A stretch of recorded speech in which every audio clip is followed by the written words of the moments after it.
Pacers lose to the Sixers. It's the defense again, costing them this game. But Micah Potter, career high. He looked great. Kam Jones, career high. He was hot early. And why is this environment so good for these young players? We'll get to all that today on the Locked On Pacers podcast.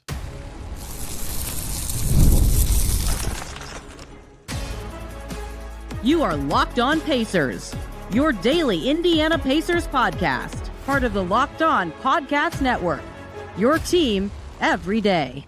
What's up, everybody? Happy Wednesday, and welcome into another edition of the Locked On Pacers podcast, where we, of course, talk about the Indiana Pacers. As always, my name's Tony East. I cover the team for Forbes and Circle City Spin. And today, the Pacers lose again, number 4 in a row since the break. This time, they're playing a team with real winning intentions, and the 76ers, who just smoked them in this game. 135 points for Philadelphia, just 114 for the Pacers. The Pacers defense is atrocious right now outside of the fourth quarter, in which the Pacers allowed 29 points. They allowed 30 plus in the previous 10 quarters of play, dating back to their last 3 quarters against the Wizards. They cannot guard at all, and it's really hurting them. And we're going to start talking about a lot of that. We're going to talk about Micah Potter having a very nice career night. He looks very good of late and was very specifically interesting and good in this matchup. To me, Kam Jones scored a career high. Kobe Brown had 10 rebounds, a lot of notes, and something I want to talk about the environment that is working for young players, despite in general this being somewhat challenging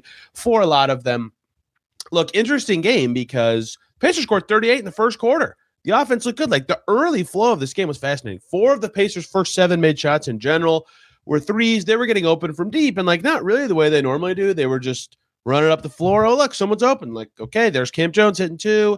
Easy peasy, wide open. Andrew Nembhard's wide open, right? Jay Huff's wide open. He didn't even make any hits. They just walked into threes, and their offense was awesome.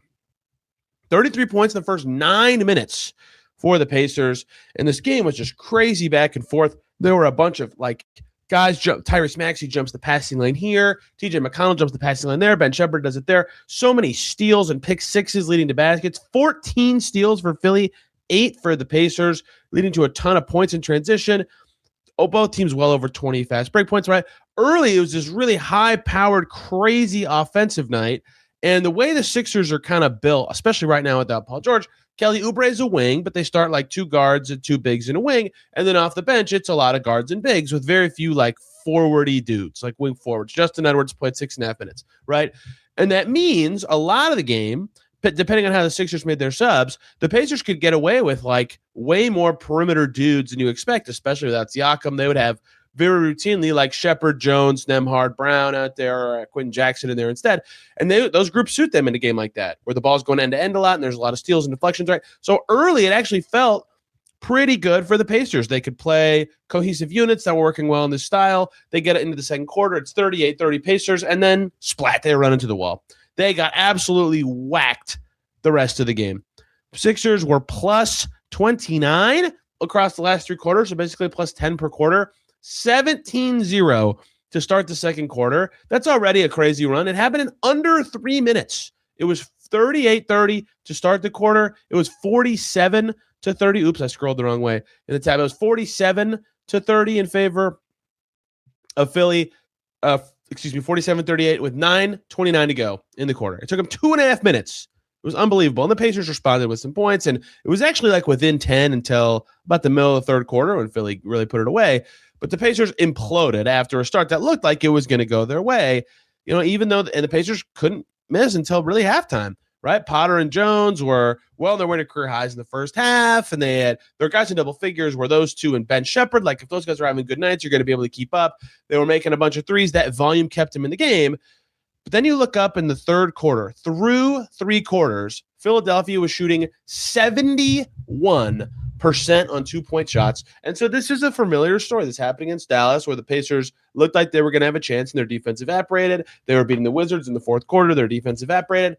Their defense is just awful right now. The Pacers defense is. And again, a lot of people are happy with the results. I'm not going to tell you that it's a bad thing that the Pacers are losing these games. It's not. It's good for the inverse standings. They had a very good night of watching other teams win as well. But this cannot be an acceptable level of defense, and they know that, right? They're not happy with how they're defending. But I thought so many things went wrong in this game that have gone wrong in recent games. 82 points in the paint for the Philadelphia 76ers in this game. 82. That's like unfathomably high. That can't happen. That is, what do you get out of that as the Pacers? And a blowout loss where you give up that many points, not a lot, right?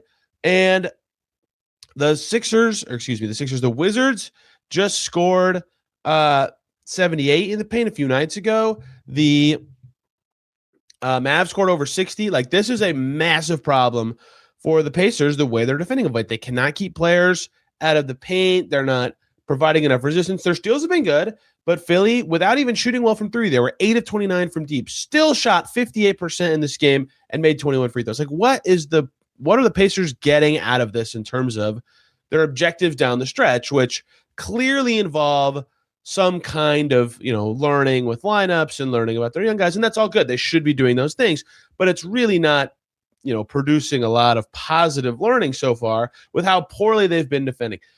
The opponent points in the paint numbers of late are just shocking. I'm trying to pull them up, but I have apparently gone to the wrong tab. Once again, you guys know I'm very good at keeping my tabs organized. Okay, opponent points in the paint, 82 tonight for the Pacers. Highest they've allowed all season. Second highest was 4 days ago against the Wizards. That game with 78, right? This is just a ghastly level of poor defense from the Pacers. And that's not even the only thing that is going wrong for them on that end of the floor. But a lot of guys struggle. I thought Jarris Walker, who's been playing better of late, did not have a particularly good defensive game. Ben Shepherd, for all the things he can do defensively, really struggled staying in front of Tyrese Maxey. We'll do a lot of more deep dives on these when we get to individuals. Jay Huff has not done well against Joel Embiid all season, right? There's a lot of guys certainly developing a little end of the floor for the Pacers right now, but they're guarding horrible.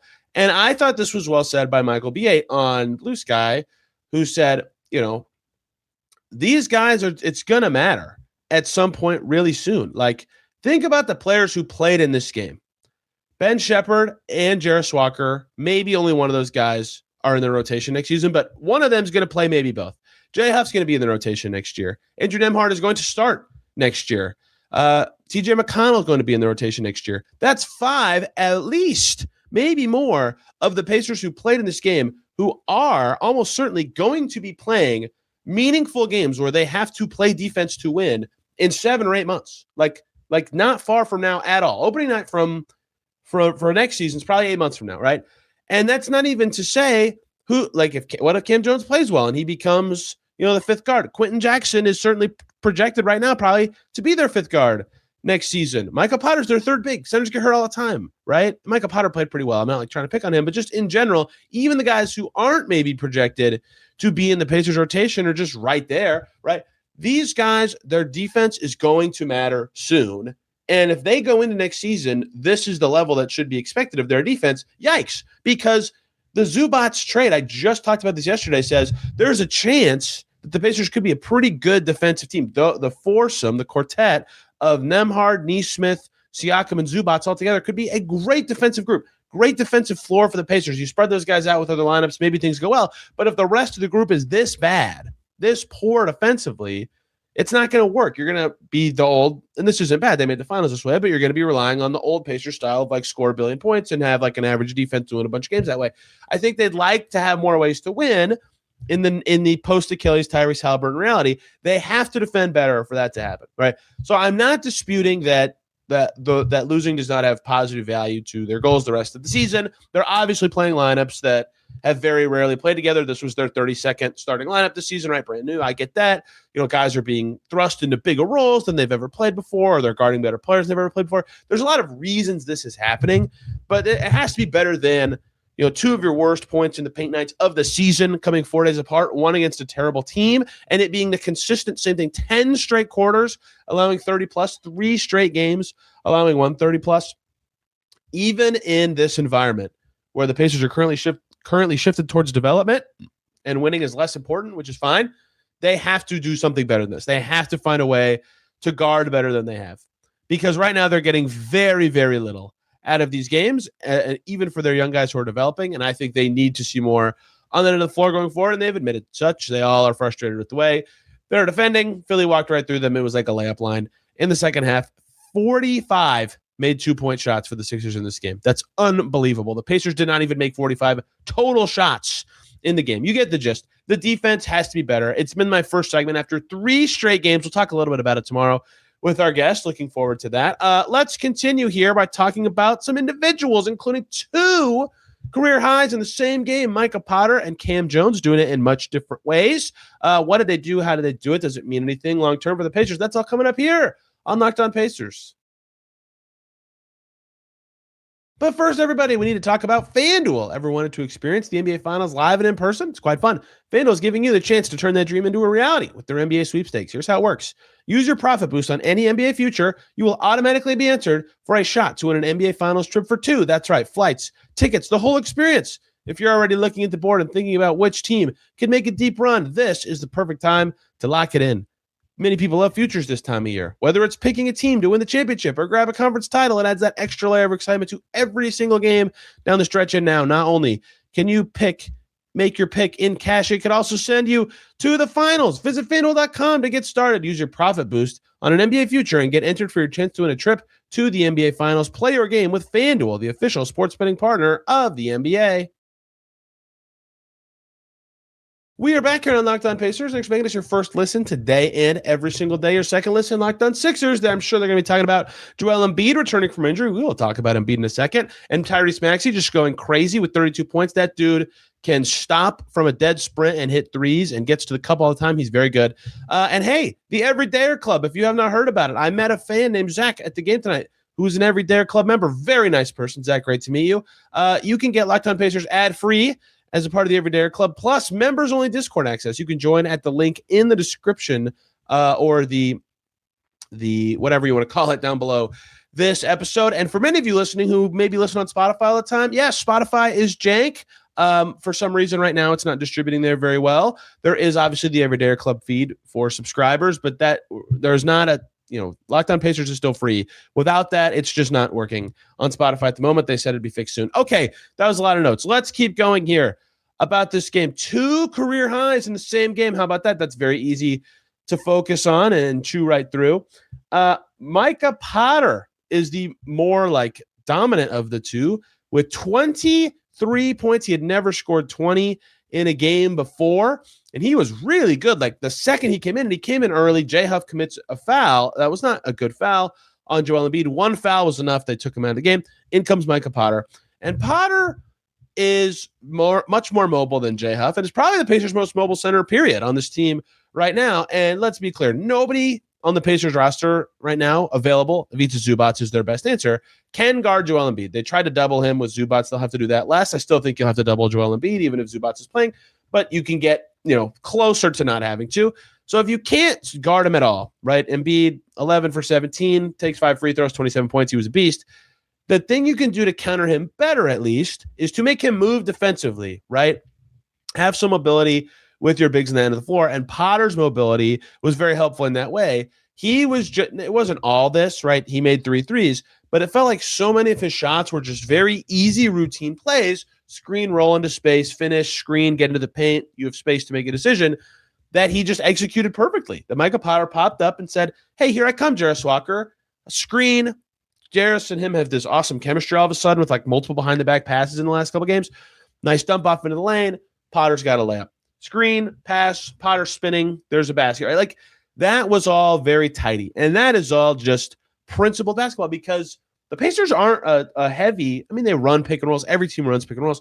I say this all the time, though. The way they go from action to action, it's not like they're holding up the hands to call for an early ball screen to just run a pick and roll early in a possession. It gets to that at some point, but it does matter to be good at it, especially when your big man can move, get into the lane and finish, or move, make a defense move and make a play. From there, Potter also had 3 assists. Only 3 guys, had more. It was Kobe Brown, who was moving it pretty well, J. Huff, who had 4 assists also, and Jarris Walker. They were asking the bigs to pass. Micah Potter was passing, but the scoring was obviously sublime. He did a lot of things really well. His early minutes against Embiid were great. The early pick and roll synergy with Walker led to his first tidy game. He was balling. 17 points at halftime.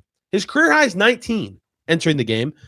And then, of course, he comes out in the second half and keeps that momentum alive, hits a free throw pretty early in the fourth quarter to get to 20 points. And it ends with 23 points for Micah Potter. He had never scored 20 in an NBA game before. 9 for 11 from the field, 3 for 5 from deep. It helps that he can shoot, obviously, with his efficiency, but the fact that he can bounce between 4 and 5, I don't think he'll play 4 very much for the Pacers, given the 4s that they have. But the fact that he gives them an element at the 5 that none of their other 5s do, like, this is a valuable player. He has certainly made his case, and I've said that right now. I had him as leader in the clubhouse for their 3rd center next season. He's making a case to stick. Like, he can actually play. He can really score. He's already established some synergy with Pacers ball handlers. Like, Walker was the most obvious one in this game, but some nice passes from Nembhard and other guys throughout the night. Like, this is a very valuable way of getting a career high. Not only is it obviously telling that he played extremely well and had the best game of his career, but he also is doing it in a way that is additive for his teammates, right? The pick and roll game, if all of a sudden Jarris Walker's diamond up Micah Potter for 3 assists in the pick and roll throughout a game, all of a sudden the defense is going to adjust, and maybe a skip pass over Potter's head is open. Maybe room is open for Walker to drive. Maybe room is open for 3. Something will be there as a result of that. Like, this is a very important synergy thing to develop. And guess what? There's a chance that Jarris Walker and Micah Potter at some point next season are paired on the second unit if Jay Huff gets hurt or something. You just never know. So very good that this is the way. I think the Pacers will be happy that this is the way he got his career high. And Potter, of course, will be thrilled that he has now scored over 20 points in an NBA game. He deserved that. He played quite well and chipped in other ways and was their best Embiid counter to the extent that's even a thing.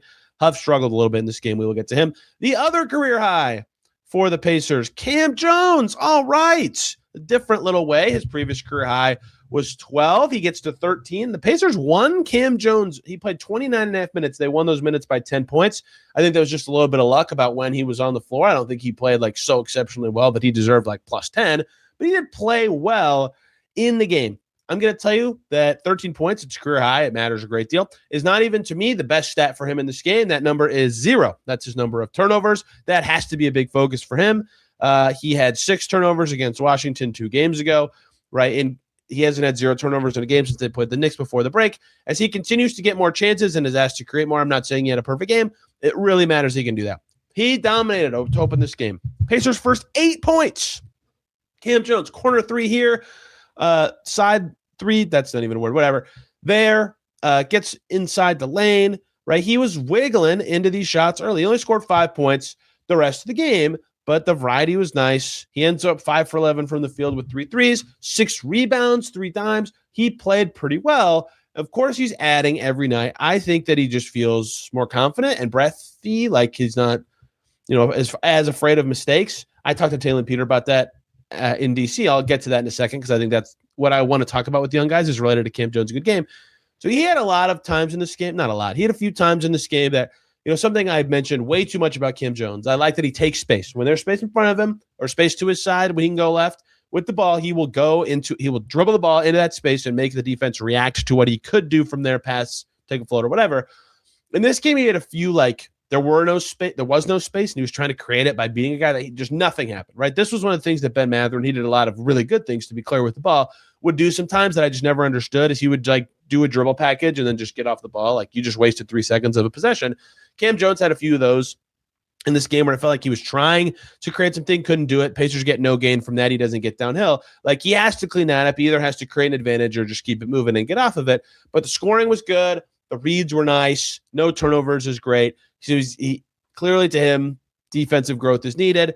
More efficiency. This was a fairly efficient night because he better get to the line. It would be great. Like, he got absolutely annihilated on a layup at one point in this game, but a career high for Kam Jones, a career high for Micah Potter. Those are good things for the Pacers, as they would hope those things carry into next year. And something that's working well for the young guys right now is just the situation the Pacers are in. The challenge of the situation for these young players for the Pacers is they're playing with guys they never played with. They're playing with lineups that are unfamiliar or guys that are in different roles they're used to. Like, there are a lot of challenges to what they're doing. But when you get thrust into a bigger role with more responsibilities and more challenging opponents on the other side of the floor, one, that's good for development. But two, with where the Pacers are at, they don't have to be as concerned about, blown defensive assignment, get on the bench. You blew the coverage, like from the scout. You can't do that. Everybody has to get the coverage right. You're out of the game, right? Dastardly turnover, some terrible drives, you're out. Like, guys don't have to worry about that right now. They can play through mistakes. That's a very important thing for growth when you're a young player who doesn't get a ton of chances. And I think that you're seeing that happen at the moment, right? Talon Peter talked about it a little bit after the first Wizards game, I believe, that's been something for him. Like, I asked him if he feels more confident, and he didn't say he feels more confident, but I think right now being able to, like, if you miss a three, it's not like, oh no, am I going to get benched? What's going to happen? Like, you can play through it. Kam Jones, same thing. If he messes up, or, you saw Siakam talking to him after some mistakes last game, great. You come back down the next possession and do it better, do it right. That is a good environment for these young guys, even if it's a challenging situation for that environment to be the case. And I think that's helped Kam Jones play better of late. So many more guys to get to as we get through the notebook of this game. TJ McConnell, Jay Huff, Quentin Jackson. Hilarious Quentin Jackson trend is going on. Joel Embiid, Jarris Walker, so much more coming to close out today's Locked On Pacers. But first, everybody, let's talk about Indeed. Workplace chaos. Deadlines are stacking up. Your inbox is overflowing. The one position you have to fill is still sitting open. When the pressure's on, you need the right hire. That's a time for Indeed sponsored jobs. Indeed sponsored jobs will help you reach people who actually fit with what you're looking for. Skills, expertise, locations. So you're not just hoping the right candidate stumbles across your post. Instead, here's a stat that says it all. Those people will find your post, because in the minute I'm about to talk to you, companies like yours make 27 hires on Indeed, according to their data worldwide. So if you're hiring, spend less time searching and more time interviewing candidates who check all your boxes with Indeed sponsored jobs. You can interview candidates who check your boxes. That'll take less stress, less time, and more results for you. When you need the right person to cut through the chaos, this is a job for Indeed sponsored jobs. And listeners of this podcast will get a $75 sponsored job credit to help your job get the premium status it deserves at Indeed.com/podcast. Just go to Indeed.com/podcast right now and support our show by saying you heard about Indeed on Locked On Pacers. Indeed.com/podcast. Terms and conditions apply. Need to hire. This is a time for Indeed sponsored jobs. We are back here on Locked On Pacers. Thanks for making this your first listen today and every single day, or second listen. Locked On Mavs or Locked On Nets, a takeoff. Every night there feels like there's a game between two teams that are both trying to lose. Memphis-Sacramento was the other night. The Kings won that game. I told you to listen to Locked On Kings. They broke a 16-game losing streak. The Mavs beat the Nets. I thought that was actually maybe the preferred result for the Pacers. I think that's gotten some pushback from others, which I understand, to be clear. I think in those kind of games, if I'm the Pacers, I'm hoping that these teams that maybe want to get to the bottom four just get so far away that they really can't, right? Memphis beating Sac would have been, I think, the preference of the Pacers, but Sacramento won. But I get people wanting the Nets to win. It makes it maybe easier for the Pacers to stay in the top four, but harder for the number of teams coming down there. I don't know, whatever. But anyway, in general, the Mavs won and the Bucks won and the Pelicans won on Tuesday night as the Pacers lost. So they got a lot of help around the league in their descent. They're now 2 games away from 5th in the win column. I say the Bucks because they're 10th to last, and like I could easily make the argument that they should be tanking. Right now, they're clearly not. They're clearly trying. They're 7-3 in their last 10 games. You probably don't need to think about them anymore. I probably don't need to think about them anymore. In fact, I would guess right now that the Pacers don't get to 25 wins this season. That's what the Bucks have right this second. The Bulls have the 9th worst record. They have 24. So you could probably not think about those teams at all. Maybe 1 or 2 more wins from the Bulls would go a long way. But these teams, Dallas and Memphis at 21, that's certainly possible. The Pacers get there, and then everybody else is right with them. But 3 wins that they'll be happy to see tonight, and truly the lottery. Charlotte won, Atlanta won. A lot of stuff that the Pacers will be happy to see beyond their own result. Okay, sorry, that was very rambling. Let's do the notebook. A lot of guys to talk about. I only have one TJ McConnell note, but he had a very, very fun sequence. A steal that leads to a bucket. Then he draws a foul in the next possession, which for him is very rare this season. He never takes free throws. He took 2 and made 1 in this game, and then he jumped out of bounds and caught it and threw it off of a Dembona. He only had 7 points and 3 assists, but it was a nice activity game from TJ McConnell, who's managing injuries and is close to turning 35. Like, any show of spryness and success for him is very noteworthy. For the Pacers, he played quite well in this game. I did note that, Tyrese Maxey, he's so zippy that, Ben Shepherd couldn't really help contain him in this game, but Shepherd did make his own zippy plays on offense. Like I mentioned earlier, he was one of their few guys in double figures in the first half. He struggled to score in the second half with 12 points on 12 shots, but made 2 threes, got to the cup a few times. He's trying to at least add to his offensive game. You can see him adding rim pressure elements to the things that he does. Joel Embiid, the classic problem for the Pacers. They were taking guys out with just 1 foul on him. That's 1 mistake too many. But early in the game, there was a lot of doubles. I mentioned the Zubats part of that. I understand that they might not have to double as much, at least when he returns, but beyond what that means for the future, in this specific game, a lot of times those doubles on Embiid led to him getting off the ball very easily, getting it to Sixers perimeter players for open threes. He had 5 assists. That was the second most of anybody on the Sixers. Maxey and Embiid combined just shredded the Pacers in this game. Their strengths were particularly challenging for the Pacers to defend with their speed and their power. They were game changers in many ways. Okay, all the rest of the notes are about Pacers players. Quentin Jackson, this is cracking me up at this point. He has, I think, 3 games in a row now. Like at some point in the game, he scores. It's like it's in the second half every time he scores, and I'm like, oh, Quentin Jackson scored. It feels like he's having a quiet night. And I look up, and he's got a totally perfect, adequate stat line for a backup guard. And then in this game, he had an awesome fourth quarter. So like the moment I said that, I think he had 7 or 8 points. I was like, okay, I don't really feel Quentin Jackson. No, he has 8 points. He had finished with 15 points, 2 rebounds, 1 assist, no turnovers on 4 for 7. 4 for 7 for 15 points. He made 5 free throws. It's like this guy's quiet games are becoming good. It's very clear that he's a useful and valuable player and fits their system very well and fits what they need from a third guard very well. I think he'll get a standard contract. That's just a think, not a no, but that's what I think the Pacers should do. He had a funny bucket to me in this game where he went right through Campaign, who's now on the Sixers, if you didn't know that. And that made me laugh. It was like they picked that guy over me moment because the Pacers were willing to try Campaign as their third point guard in camp and did not convert Q. Obviously, they shouldn't have converted Q at the time. There was no reason to. He's already under contract, but it made me laugh given the dynamics of the point guard position for the Pacers this season. J Huff, oof. Quick early foul on Embiid. The speed power trade-off did not go in Huff's favor. Just generally a poor night for him defensively. I would say that the most challenging setups for Huff to play in would be against a team with a lot of speed on the perimeter. And holy cow, does Philly have a lot of that with Maxey, Edgecombe, and Oubre is kind of fast. And Quentin Grimes can really be a blur. And Campaign, for all the things he's not, is fast. And power in the post, Joel Embiid and Andre Drummond. And that Dembona kind of provide those things. Just a tough matchup game for J Huff, who did not play very well on either end of the floor. Couldn't make a 3. His defense was too flimsy, I would say, in this game. Kobe Brown did not follow up his career high with another exceptionally awesome game. In fact, very poor scoring game from him. 3 for 10 for 9 points. We'll see where he settles in the Pacers system because on one hand, 4 turnovers and 3 for 10 is an alarming duo. On the other hand, 4 assists is nice, and I still think it's been good to see him keep advantages the Pacers offense has created. And, of course, 10 rebounds. Him and Jarris Walker both with 4 offensive rebounds on their way to 10 boards. If Kobe Brown's going to do one thing in a game, he's going to hit the glass and give the Pacers extra chances. That is, of course, on its own quite valuable. So I think obviously his efficiency is the main thing to track as he kind of auditions for can he be the 15th guy on the Pacers next year kind of role, but he's doing more than that so far. And I think he deserves credit for that because I had very low expectations for what he could be, even though I'd only watched him a few times with the Clippers, but he looks halfway decent. Although this game he did struggle with a lot of things. Andrew Nembhard was not quiet in the first half, but just kind of, okay, normal half for him. He came out firing in the second half on his way to a team high, or at least tied for 23 points on 8 for 17. He made 3 threes.